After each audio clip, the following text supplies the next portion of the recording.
कभी भी संतरे को काटकर मिट्टी में न दबाएं, वरना ऐसा होगा। तीसरे दिन संतरे के गूदे का रस बहने लगता है और छिलके की सुरक्षा खोने के कारण संतरा जल्दी फफूंदी, बैक्टीरिया और छोटे कीड़ों द्वारा खोज लिया जाता है और धीरे धीरे खा लिया जाता है। 10 दिनों से भी अधिक समय में संतरा लगभग मिट्टी में गायब हो गया। उसमें जीवन का कोई चिन्ह नहीं दिख रहा था। ऐसा लगा कि उसकी जिंदगी यहीं खत्म हो गई और वह मिट्टी की खाद बन गया। लेकिन 22वें दिन एक चमत्कार हुआ। एक जड़ धीरे धीरे बाहर निकलने लगी। संतरे के बीज के बाहरी खोल ने भ्रूण की रक्षा की, जिससे वह कीड़ों और फफूंद के हमले से बचा रहा। जब तापमान और नमी अंकुरण के लिए उपयुक्त हो जाती है तो बीज अंकुरित होना शुरू कर देता है। जब वह मिट्टी की सतह से ऊपर आया तो उसे अलग गमला, पोषक मिट्टी और ग्रोथ लाइट्स दी गयी। इसके बाद पौधा तेजी से बढ़ने के चरण में गया। पत्तियां बढ़ती गईं, आकार में भी बड़ी होती गईं, तना ऊपर की ओर बढ़ता गया और जैसे जैसे साइड ब्रांचेस फैलती गईं, पेड़ का छत्र चौड़ा होता गया, जिससे और पत्तियां ज्यादा रोशनी पाकर प्रकाश संश्लेषण कर सकें। इसी तरह पौधा बढ़ते बढ़ते एक बड़ा पेड़ बन जाता है। इस संतरे ने बीज से पौध बनने तक 100 से ज्यादा दिन लिए। अगर आप इसका फल खाना चाहते हैं तो शायद आपको 4 साल या उससे भी ज्यादा इंतजार करना पड़े। और संतरे के बीज से उगाए गए पौधों में लक्षणों का विभाजन भी हो सकता है, जिससे फल आने पर वह संतरा न होकर कुछ और हो सकता है और उसका स्वाद भी बहुत खट्टा और कड़वा हो सकता है। इस संतरे की आगे की कहानी शायद 2028 में जारी की जाएगी। तब हम फिर देखेंगे कि ये कैसा दिखता है।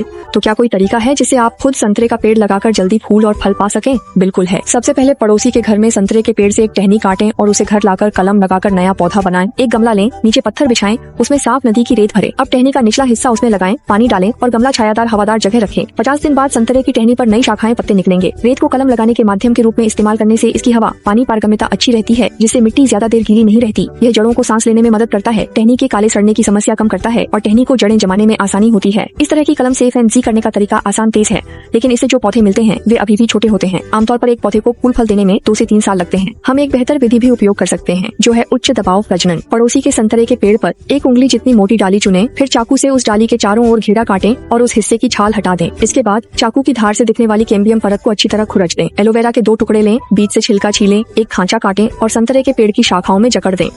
एलोवेरा में न केवल जीवाणुरोधी प्रभाव होता है, बल्कि यह नमी और थोड़ी मात्रा में पोषक तत्व भी दे सकता है। एक प्लास्टिक कप लें, उसे कैंची से एक तरफ काटें और एलोवेरा की बाहरी परत पर चढ़ा दें। कप को अच्छी तरह चढ़ाने के बाद टेप से चिपका दें। फिर कप को गीले नारियल के बुरादे से भरें और ऊपर काले प्लास्टिक की थैली चढ़ा दें ताकि रोशनी न पहुंचे। 40 दिन बाद एक अद्भुत घटना घटती है। काले प्लास्टिक की थैली हटाने पर कप के अंदर जड़ें चारों ओर फैली हुई दिखाई देती हैं और प्लास्टिक कप हटाने से पहले का एलोवेरा अब गायब हो चुका है।